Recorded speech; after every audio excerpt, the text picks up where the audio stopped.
Presidenti i ri do të përballet me një sër sfidash të vështira, që nga ekonomia, nga kapërcimi i krizës financiare, e deri tek politika e jashtme, për të përmirësuar imazhin e Amerikës në botë.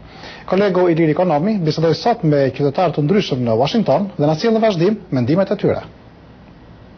Ndodhemi këtu përballë shtëpisë së bardhë, banesa e re e presidentit të ri të Shtetet e Bashkuara Barack Obama, i cili u zgjodh mbrëmë me një shumicë të qartë. Natyrisht presidenti i ri Barack Obama vjen këtu në shtëpinë e bardhë, në një kohë kur Shtetet e Bashkuara përballen me një sër sfidash të jashtëzakonshme ekonomike dhe në fusha të tjera. Ne patëm rastin të bisedojmë këtu me disa banorë dhe vizitorë të Washingtonit për të pyetur ata se ç'mendojnë për këto sfida të reja me të cilat përballet presidenti i ri Barack Obama. Barack, he has a lot of challenges, the housing market, financial district, Barack Obama do të ketë shumë sfida të mëdha përballë tij, si tregu i shtëpive, vështirësitë në Wall Street dhe kriza e kreditit. Por besoj se ai do t'ja dalë mban, sepse ai sjell ndryshim në shtëpinë e bardhë, megjithëse nuk ka shumë përvojë.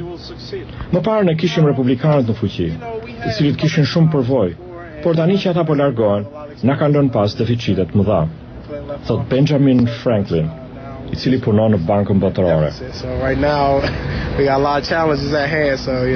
Presidenti i ri Barack Obama do të vi këtu në zyrën ovale pas 76 ditësh.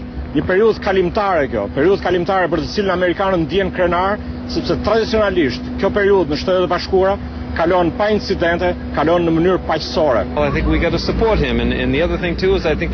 duhet ta mbështesim Obamën, por duhet të shikojmë edhe veten tonë, sepse ne amerikanët shpenzojmë shumë. Shpenzojmë më tepër se sa i kemi mundësitë.